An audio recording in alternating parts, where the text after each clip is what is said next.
जो इस प्रोटेस्ट के समर्थक नहीं है वो कहते हैं कि लेफ्ट वालों ने इसको हाईजैक कर रखा है और वो अपना प्रोटेस्ट करते हैं, लेकिन ऐसा नहीं है। लेफ्ट वाले अपना अलग कॉर्नर में प्रोटेस्ट करते हैं, वो गीत गाते हैं यहाँ पे, अपना उनका जो ट्रेडिशनल तरीका है उससे प्रोटेस्ट करते हैं। लेकिन ये बात कम लोग जानते होंगे कि लेफ्ट से जुड़े 3 छात्र भी सोनम वांगचुक के साथ यहाँ पे हंगर स्ट्राइक पे हैं। ये आयशा की प्रेसिडेंट हैं और उनके साथी हैं। नेहा, आपने कई बार अगर प्रोटेस्ट देखा होगा तो दिखती हैं। कैसी तबीयत है नेहा आपकी? अब कोई भी 16 दिन भूखा रहने के बाद जितना हाई स्पिरिट्स में हो सकता है उतने ही है। शुगर लेवल्स हमारे कम है, ब्लड प्रेशर कम है, ऊपर नीचे होता रह रहा है। कीटोन्स हमारे 2+, 3+ है, जो जब बॉडी प्रोटीन्स ब्रेक डाउन करने लग जाती है तो वो बढ़ता है। तो वो सब चीज़ें हैं जो कि 16 दिन के हंगर स्ट्राइक के बाद में यही पैरामीटर्स होते हैं। वीकनेस है बॉडी में, अगर आप चलते हैं तो आपको पैर में क्रैम्प्स महसूस होते हैं, इसलिए हम लोग आधे से ज़्यादा दिन सोने में ही बिता रहे हैं। तो यही है, सब लोगों का 6-7 किलो ऑलमोस्ट वजन लूज। कितने साथी आपके प्रोटेस्ट कर रहे हैं साथ में हंगर स्ट्राइक? आज हम वैसे 4 लोग थे। दीपक का ब्लड प्रेशर लगातार 4-5 दिन से बहुत लो रह रहा था, ऑलमोस्ट 60-40 रह रहा था। तो आज उनको ज़्यादा दिक्कत हो रही थी, वो उठ नहीं पा रहे थे, उनको बहुत ज़्यादा वीकनेस लग रही थी, तो आज वो उठ गए हैं। उसके बाद हम 3 लोग हैं। मनीष हैं, इलाहाबाद विश्वविद्यालय में PhD कर रहे हैं, ISA-UP के अध्यक्ष हैं। आमीन है, जो अम्बेडकर यूनिवर्सिटी में PhD कर रहे हैं, काउंसलर रहे हैं अम्बेडकर यूनिवर्सिटी में। बताओ, आपको इस प्रोटेस्ट से हासिल क्या होगा ऐसे हंगर स्ट्राइक करके? आपको तो मीडिया की भी कवरेज नहीं मिलती, आपका तो कोई बहुत जानता भी नहीं कि आप लोग हंगर स्ट्राइक पे हो।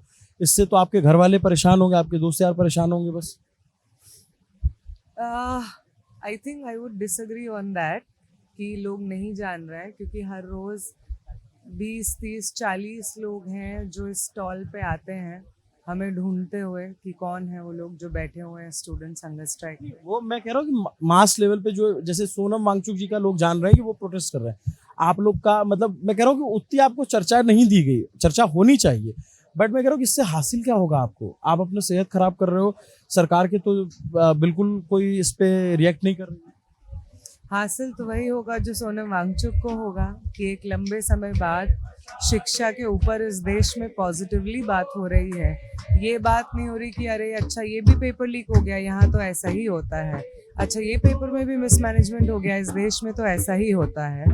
ऐसा एक बहुत लंबे समय बाद हो रहा है कि इस तरीके का मास मूवमेंट है कि अक्रॉस आइडियोलॉजीज, राइट विंग के लोग हमारे पास आकर के हमें कह रहे हैं कि हमसे गलती हो गई कि हमने भाजपा को वोट किया, हमें नहीं करना चाहिए था, क्योंकि हमने उन्हें वोट किया, इस वजह से आज आप लोग बैठे हैं, ये लोग तो हमारे बच्चे खा जाएंगे। और किसी भी संगठन के लिए, छात्र संगठन के लिए स्पेसिफिकली जो लेफ्ट ओरिएंटेड होता है, हम समझते हैं कि हमारा समाज में एग्जिस्ट करने का मतलब है समाज की चेतना में एक इन्फ्लुएंस करना, उसको पॉजिटिवली इन्फ्लुएंस करना। और जब ये होता है कि ऐसे लोग जो एक दूसरे से दोस्ती या आत्मीयता करने से पहले एक दूसरे की जाति धर्म देख करके डिफरेंसेस नापते थे, वो जब आके कह रहे हैं कि नहीं हमसे गलती हुई है कि भाजपा को वोट किया, हमें लगा था कि अच्छा करेगी लेकिन आज ये हमारे बच्चों को खा रही है, तो ये हमारे लिए एक बहुत बड़ी बात है। आप इलाहाबाद यूनिवर्सिटी से हो? जी हाँ, मैं इलाहाबाद यूनिवर्सिटी से PhD कर रहा हूँ। क्या नेहा ने कमोबेश सारी बातें कह दी हैं, बट आपको लगता है कि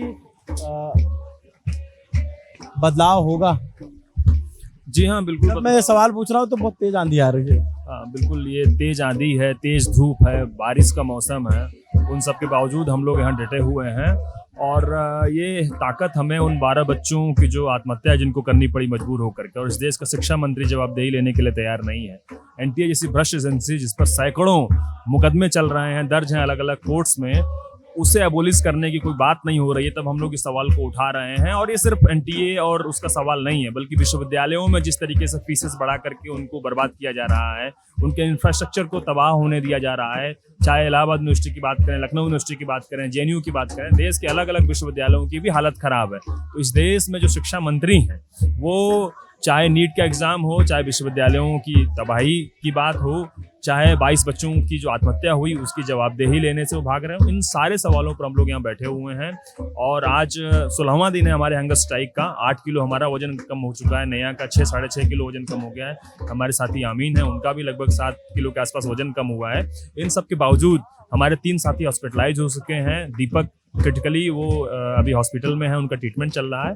बावजूद इसके हम लोग यहाँ पर डटे हुए हैं। आमीन, आपके एक साथी की तबीयत खराब हो गई है, आप लोग बैठे हो, क्या लगता है कि कुछ बात बनेगी, सरकार सुनेगी आप लोगों को?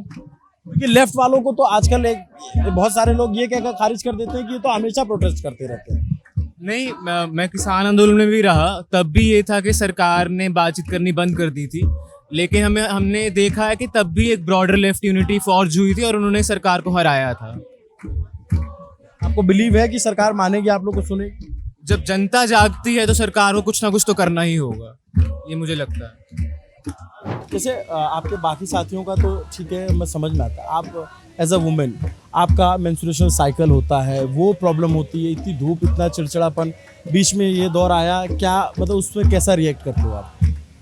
हाँ, मेरे आई थिंक हमारा 9वां या 10वां दिन चल रहा था जब मेरे पीरियड शुरू हुए थे और पब्लिक स्पेसेस में मेंस्ट्रुएटिंग बॉडीज़ की फैसिलिटी तो छोड़िए, अगर वो तो अलग एक ऐसा आयाम होगा जिसके बारे में सोचने में हिंदुस्तान को शायद हो गया और साल लगे, लेकिन इवन बेसिक हाइजीन जो सैनिटेशन होता है, आप चले जाइए ये वाले पब्लिक वॉशरूम में या ये वाले पब्लिक वॉशरूम में, दोनों ही जगह पे इस तरीके की हालत है।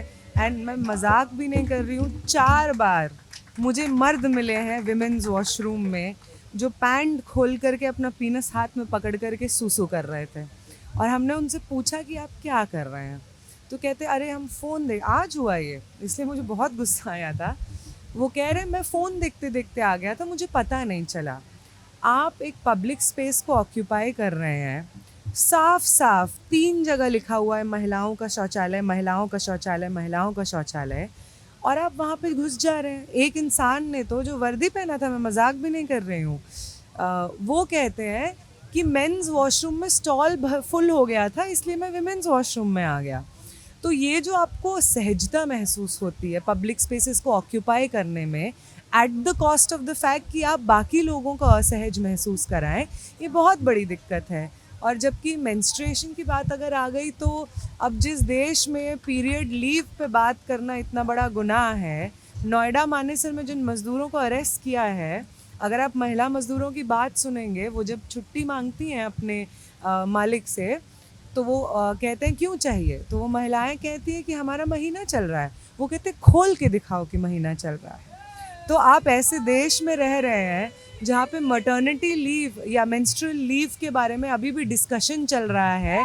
ये एक कॉन्टेस्टेड फैक्ट है। सरकार के अलग अलग मंत्री कहते हैं कि अगर हमने मेंस्ट्रुअल लीव दे दी तो महिलाओं को हायर करना बंद कर देंगे लोग। तो ऐसे जगहों पे लोग बढ़ चढ़ के इस चीज़ को समझें कि मेंस्ट्रुएटिंग बॉडीज़ के लिए हाइजीन कितना ज़रूरी होता है और बॉडी कितनी वल्नरेबल होती है इन्फेक्शंस के लिए, तो बहुत दूर की बात है। तो दिक्कत है, लेकिन आई एम वेरी श्योर पुरुषों की भी अलग दिक्कत है। सच में ये सही बात है कि यहाँ पे इस प्रोटेस्ट में बहुत सारे पुरुष हैं, जो मेजॉरिटी पुरुष हैं, और उनके लिए 2 स्टॉल का वॉशरूम सच में काफ़ी नाकाफ़ी है। तो उसको भी एक्सपेंशन हो, पब्लिक वॉशरूम्स का एक्सपेंशन हो, उसमें सैनिटेशन मेंटेन हो, ये तो सच में बात है जो सबकी बात है। इसलिए मैंने कहा ये सवाल पूछ लूँ, ये थोड़ा सा इस पर बात करने से भी लोग हिचकते हैं। लेकिन मैं चाहे मैं भी बस्तर में था, वहाँ जवानों से, जब महिला जवानों के साथ शूट कर रहा था, तो उनसे भी पूछा कि मेरा ऑपरेशन करते हो, तो वो चैलेंज मर्द नहीं फेस करते। RAF की जो महिलाएं हैं ना, वो जब उनका शिफ्ट ख़त्म होता है, क्योंकि शिफ्ट चल रहा है, वो पब्लिक वॉशरूम में नहाती हैं क्योंकि उनके पास और कोई चारा नहीं है। बहुत दफ़ा हम जब जाते हैं कि कौन है, तो वो कहती है हमें नहाना पड़ रहा है। तो आप सोचिए, आप इतना डिग्निफाई करते हैं इस देश में, देश प्रेम के नाम पे वोट बटोरते हैं, और उन्हीं सर्विसेज में काम करने वाली महिलाओं को आप एक बेहतर सैनिटाइज वॉशरूम नहीं प्रोवाइड कर पा रहे हैं। Thank you.